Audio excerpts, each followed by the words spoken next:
കരൂരിലെ ദുരന്തത്തിൽ മരിച്ചവരുടെ എണ്ണം 40 ഉയർന്നിരിക്കുകയാണ്. ചികിത്സയിലുള്ള കരൂർ സ്വദേശിയായ കവിനാണ് ഏറ്റവും ഒടുവിൽ മരിച്ചത്. കെ ബി ശ്രീധരൻ വിവരങ്ങൾ നൽകും. ശ്രീധരൻ, മരണസംഖ്യ 40 എത്തിയിരിക്കുന്നു. ഇപ്പോഴും ആളുകൾ ചികിത്സയിലുണ്ട്. ഈ മൃതദേഹങ്ങളൊക്കെ പൂർണ്ണമായിട്ടും വിട്ടു നൽകി കഴിഞ്ഞോ? എന്തെങ്കിലും വിവരങ്ങളുണ്ടോ? നേരത്തെ നമ്മൾ പ്രതിഷേധമൊക്കെ കണ്ടതാണ്. അന്വേഷണ സംഘം, പോലീസിൻ്റെ സംഘം കരൂരിൽ തുടരുന്നുണ്ടോ? മന്ത്രിമാരാരെങ്കിലും തുടരുന്നുണ്ടോ?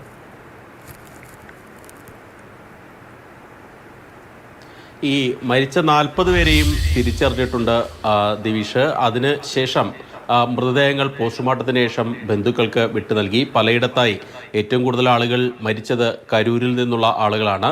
ഈ പല വീടുകളിലും നേരത്തെ അരുണൊക്കെ പറയുന്നുണ്ടായിരുന്നു, എവിടെ നിന്നാലും ചുറ്റിൽ നിന്നും, അതായത് ഒന്നപ്പുറത്ത് മാറിയാൽ ഓരോ തെരുവിലും ഓരോ ശവസംസ്കാര ചടങ്ങുകൾ കാണാൻ കഴിയും. അത്രയും മലമുറയിട്ട് ആളുകൾ കരയുന്ന ഒരു ശബ്ദം മാത്രമാണ് അവരോടൊക്കെ ബന്ധപ്പെടുമ്പോൾ നമുക്ക് ലഭിക്കുന്നത്. ഏറ്റവും ഒടുവിലായി മരണത്തിന് കീഴടങ്ങിയത് കവിൻ എന്ന് പറയുന്ന ഒരു യുവാവാണ്. 31 വയസ്സ് മാത്രം പ്രായമുള്ള ഒരു യുവാവ്. അദ്ദേഹവും ഇന്നലെ ഈ പരിപാടിക്ക് എത്തിയതായിരുന്നു. തിക്കിലും തിരക്കിലും പെട്ട് താഴെ വീണ് കൂടുതൽ ആളുകളൊക്കെ ദേഹത്തൊക്കെ ചവിട്ടി ശ്വാസം മുട്ടിയൊക്കെയാണ് അദ്ദേഹം മരണത്തിന് കീഴടങ്ങിയത്. ഈ കഴിഞ്ഞ ദിവസങ്ങൾ, ഇന്നലെ രാത്രിയോടുകൂടി തന്നെ ഈ കരൂർ ഗവൺമെൻറ് ആശുപത്രിയിലെ ICUവിലൊക്കെ എത്തിച്ചെങ്കിലും ജീവൻ രക്ഷിക്കാൻ ആയില്ല.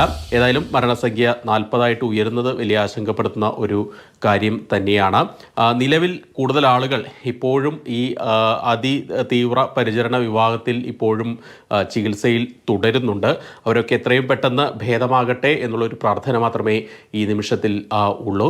നിലവിലേതായാലും ഈ ചികിത്സയിൽ ബാക്കിയുള്ള ആളുകളുടെ നിലയിൽ വലിയ പ്രശ്നങ്ങളില്ല എന്നുള്ള ഒരു വിവരം കൂടി ലഭിക്കുന്നുണ്ട്.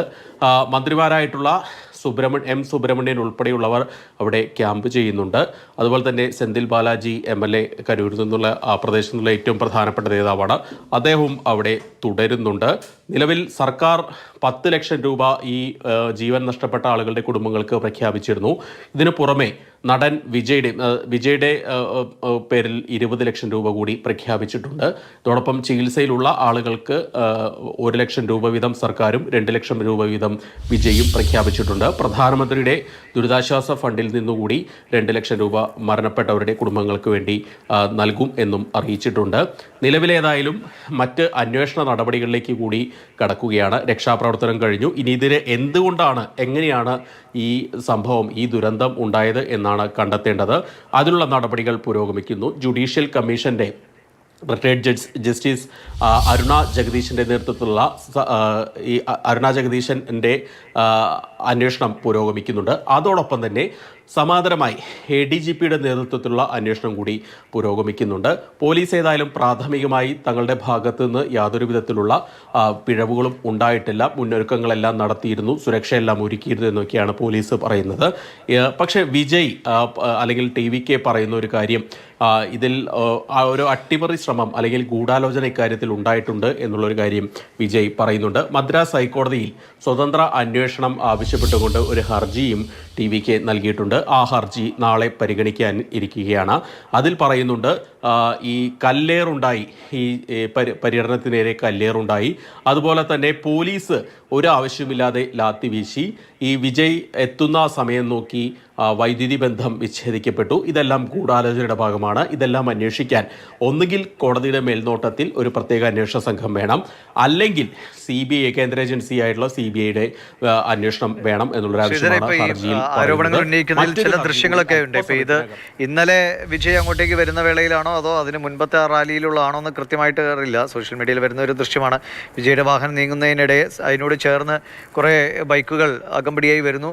ആ ബൈക്കുകൾ 2-3 എണ്ണം മുമ്പിൽ ഓടുന്നവരുടെ മേത്തേക്ക് ഇടിച്ചു കയറുന്നു, വീഴുന്നു, വീണ്ടും ഇത് തുടരുന്നു. അങ്ങനെ ഇപ്പോൾ നേരത്തെ ആണെങ്കിൽ വിജയെ കാണാൻ വരുന്ന ആളെ ബൗൺസേഴ്സ് എടുത്ത് തൂക്കിയെടുത്ത് പുറത്തേക്ക് എറിയുന്നൊക്കെ കണ്ട്. അപ്പോൾ ഇത്രയും തിരക്ക് വരുമ്പോൾ ഇങ്ങനെ പല അപകടങ്ങൾക്കുമുള്ള സാധ്യതകൾ നേരത്തെ തന്നെ വിജയ് ഇപ്പോൾ ചൂണ്ടിക്കാട്ടുന്നുണ്ട്. അവിടെ ചെറിയ സ്ഥലമാണ് ഞങ്ങൾക്ക് തരുന്നത്, അത് പ്രശ്നങ്ങൾ ഉണ്ടാക്കുന്നുണ്ടെന്നൊക്കെ പറയുമ്പോൾ ഇത്രയും ആളുകൾ വരുന്നത് ഏതെങ്കിലും ഒരു ഘട്ടത്തിൽ കൈവിട്ടു പോകും, അപകടമുണ്ടാകാൻ സാധ്യതയുണ്ട് എന്ന് വിജയും ഈ പാർട്ടിയുടെ നേതൃത്വത്തിലുള്ളവരൊക്കെ തിരിച്ചറിയേണ്ടതായിരുന്നു. അപ്പോൾ ആ ഒരു വീഴ്ച വലിയ തോതിൽ ചോദ്യം ചെയ്യപ്പെടുന്നുണ്ട്.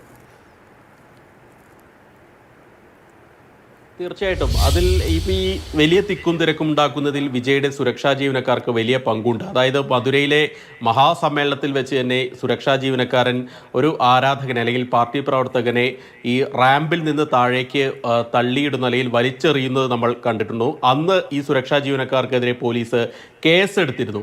അതിന് സമാനമായി തന്നെ പലപ്പോഴും വിജയ്ക്ക് ഒരു സുരക്ഷ നൽകുന്നതിന് വേണ്ടി മറ്റുള്ള ആളുകളെ പരമാവധി തള്ളി മാറ്റുകയും അല്ലെങ്കിൽ അവരെ മർദ്ദിക്കുകയൊക്കെ ചെയ്യുന്ന നടപടികൾ ഈ സുരക്ഷാ ജീവനക്കാരുടെ ഭാഗത്തുനിന്ന് ഉണ്ടായിട്ടുണ്ട്. അതിനെ തടയിടാൻ അല്ലെങ്കിൽ വിജയെ കാണാൻ വന്ന ആളുകളാണ്, പാർട്ടി അണികളാണ്, അല്ലെങ്കിൽ ആരാധകരാണ്. അയാളോടുള്ള അത്രയും വലിയ സ്നേഹം കൊണ്ടും ഒക്കെ അദ്ദേഹത്തെ കാണുന്നതിന് വേണ്ടി വന്ന ആളുകളെ പലപ്പോഴും വളരെ മൃഗീയമായിട്ട് കൈകാര്യം ചെയ്യുകയാണ് ഈ സുരക്ഷാ ജീവനക്കാർ ചെയ്യുന്നത്.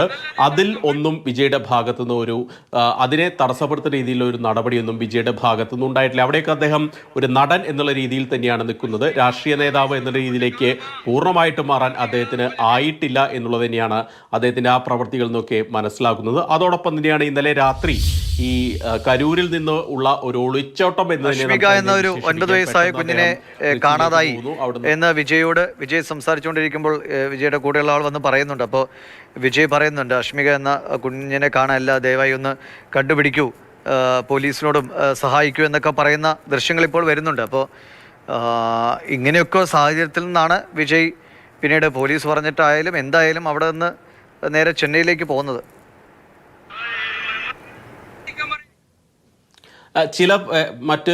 ചില പ്രതികരണങ്ങൾ കൂടി വരുന്നുണ്ട്. അതായത് ഈ വിജയ് ഈ കുട്ടിയെ കാണാനില്ല എന്ന് പറഞ്ഞോടുകൂടി തന്നെ കൂടുതൽ ആളുകൾ ഒരു പ്രദേശത്തേക്ക് കൂടുതൽ ഫോക്കസ് ചെയ്യുകയും ആ കുട്ടിയുടെ അമ്മ ആകെ പരിഭ്രാന്തരായി അങ്ങോട്ടും ഇങ്ങോട്ടും ആളുകൾ നോക്കുകയും ഓടുകയും തിക്കും തിരക്കും അവിടെ ഉണ്ടായി എന്നുള്ള ഒരു വ്യാഖ്യാനം അല്ലെങ്കിൽ ഒരു തരത്തിലുള്ള പ്രചരണം അവിടെ നിൽക്കുന്നുണ്ട്. മറ്റൊരു പ്രചരണം വിജയ് ഈ കുടിവെള്ള കുപ്പി അത് എറിഞ്ഞു നൽകിയതോടെ അവിടെ തിക്കും തിരക്കുണ്ടായി എന്നുള്ള ഒരു പ്രചരണമുണ്ട്.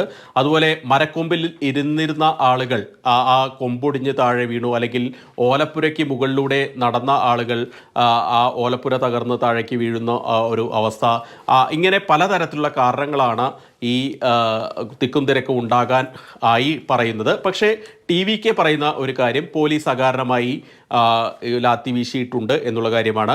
അതിൻ്റെ ഭാഗമായിട്ട് ചില ദൃശ്യങ്ങൾ അവർ പുറത്തുവിടുന്നുണ്ട്. പക്ഷെ അതിൻ്റെ ആധികാരികത എത്രത്തോളം ഉണ്ടെന്ന് നമുക്ക് വ്യക്തമല്ല. അത് ഇന്നലത്തെ തന്നെ ദൃശ്യങ്ങളാണോ എന്ന് നമുക്ക് ഉറപ്പിക്കാനായിട്ടില്ല. ഏതായാലും പോലീസ്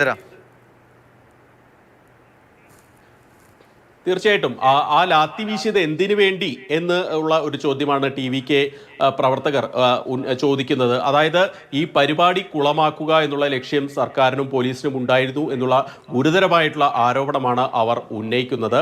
ആ ലാത്തി വീശിലോട് കൂടിയാണ് വലിയ തിക്കും തിരക്കും ഉണ്ടായത് എന്നുള്ള ഒരു വാദമാണ് അവർ ഇതിന്റെ ഗുരുതരമായ ആരോപണങ്ങളാണ് ഉന്നയിക്കപ്പെടുന്നത്. എന്താണ് ഇതിന്റെ നിജസ്ഥിതി എന്ന് തിരിച്ചറിയേണ്ടത് അത്യാവശ്യമാണ്.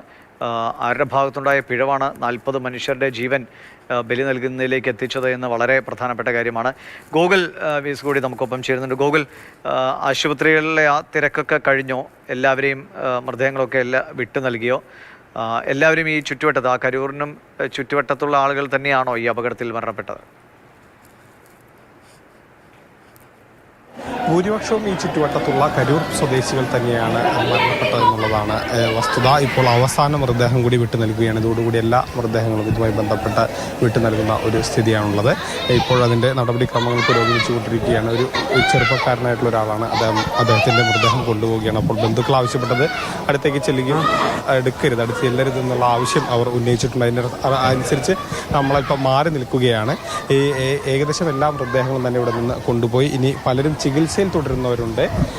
51 പേർ ഏകദേശം ചികിത്സയിൽ തുടരുന്നുണ്ട്. അതിൽ 17 പേർ ഗുരുതര സ്ഥിതിയിൽ ICUവിലാണുള്ളത്. അത് ജീവന് വലിയ അപകടമാകുന്ന സ്ഥിതിയിലല്ല, മറിച്ച് അപകട അവസ്ഥയിൽ എന്നുള്ള രീതിയിലാണ് ഇപ്പോൾ നിൽക്കുന്നതാണ് അറിയാൻ കഴിയുന്നത്. ഈ മെഡിക്കൽ കോളേജിൽ തന്നെയാണ് പലരും ചികിത്സയിലുള്ളത്. നിലവിൽ അവരുടെ ചികിത്സ പുരോഗമിച്ചുകൊണ്ടിരിക്കുന്നുണ്ട്. രാവിലെ തന്നെ വലിയ ഒഴുക്കായിരുന്നു, വലിയ നേതാക്കളുടെയൊക്കെ വലിയ ഒഴുക്കാണ് ഇവിടെ ഉണ്ടായത്. ഇപ്പോൾ ആ സ്ഥിതിയൊക്കെ മാറി. ഇപ്പോൾ മൃതദേഹങ്ങൾ വിട്ടു നൽകി കഴിഞ്ഞു, ഏകദേശം പൂർത്തിയായി കഴിഞ്ഞു.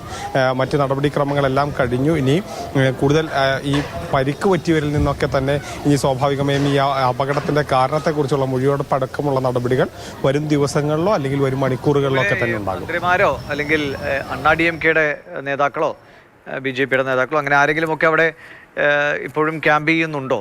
വലിയ കാറ്റും ഒക്കെ ഉണ്ട്, മഴക്കോളും ഉണ്ടോ എന്ന് തോന്നുന്നു അല്ലേ?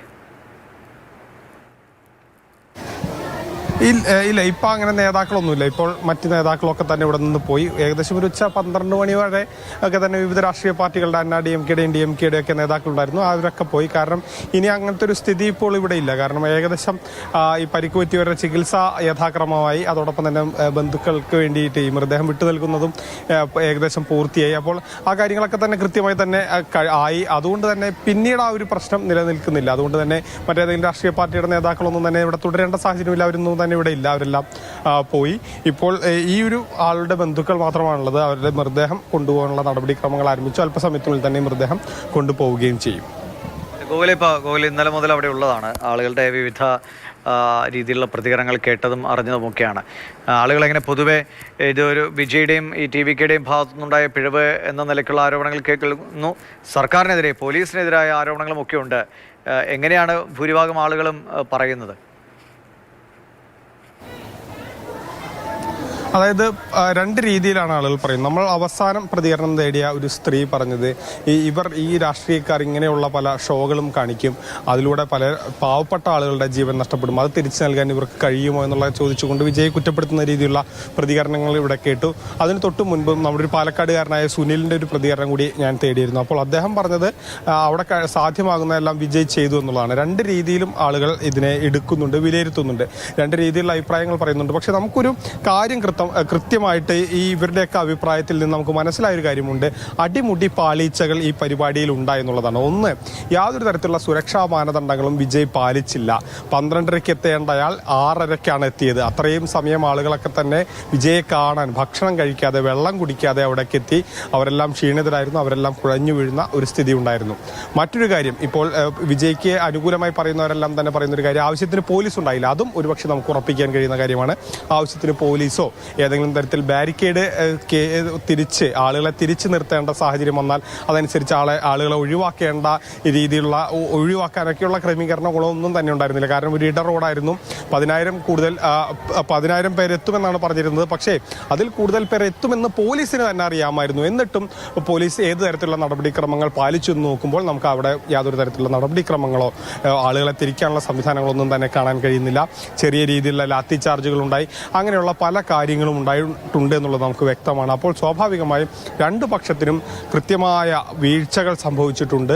അത് തിരുത്താൻ കഴിയാത്ത വലിയ വീഴ്ചകൾ ഈ രണ്ടു പക്ഷത്തിനും, വിജയ്ക്കും സംഭവിച്ചിട്ടുണ്ട്, പോലീസിനും സംഭവിച്ചിട്ടുണ്ട് എന്ന് തന്നെ വേണം നമ്മൾ മനസ്സിലാക്കാൻ. ഒന്ന്, വിജയുടെ ഭാഗത്തു നിന്ന് വന്ന ആ പാളിച്ച എന്ന് പറയുന്നത് തന്നെ കാത്ത് ഇത്ര വലിയ ആരാധക വൃന്ദം ഉണ്ടാകുമെന്ന് അറിഞ്ഞിട്ട് അതിന്റെ സുരക്ഷയ്ക്ക് ആവശ്യമായിട്ടുള്ള വളണ്ടിയർമാരോ മറ്റോ സംവിധാനങ്ങളോ ഏർപ്പെടുത്തിയില്ല. അതോടൊപ്പം തന്നെ ഇങ്ങനെ ഈ സ്ഥലത്ത് അപകടമാണെങ്കിൽ ആ പരിപാടി അദ്ദേഹം ഒഴിവാക്കുക എന്നുള്ളത് ഒരു പ്രധാനപ്പെട്ട കാര്യമാണ്. അത് അദ്ദേഹത്തിന്റെ ഭാഗത്തുനിന്നും ഉണ്ടായില്ല. 12:30 അദ്ദേഹം വരികയോ ജനങ്ങളെ അഭിസംബോധന ചെയ്യുകയോ ചെയ്തില്ല. ഒരുപക്ഷെ 12:30 വന്നെങ്കിൽ ഇത്ര വലിയൊരു അപകടം ഉണ്ടാകില്ലായിരുന്നു. അത്തരം കാര്യങ്ങൾ അദ്ദേഹത്തിന്റെ ഭാഗത്തുനിന്നും ഉണ്ടായില്ല. പോലീസിനെ സംബന്ധിച്ചിടത്തോളം പോലീസ് കൃത്യമായ മാർഗനിർദ്ദേശങ്ങൾക്കനുസരിച്ച് ആളുകളെ തടയുകയോ മാറ്റി നിർത്തുകയോ ഒന്നും തന്നെ ചെയ്തില്ല എന്നുള്ളതും പോലീസിന്റെ ഭാഗത്തുനിന്നും വന്ന വീഴ്ചയാണ്. ഇത് രണ്ട് കൂട്ടർക്കും ഈ ഭാഗത്ത് നിന്ന് വീഴ്ച വന്നിട്ടുണ്ട് എന്നുള്ളത് ഉറപ്പാണ്.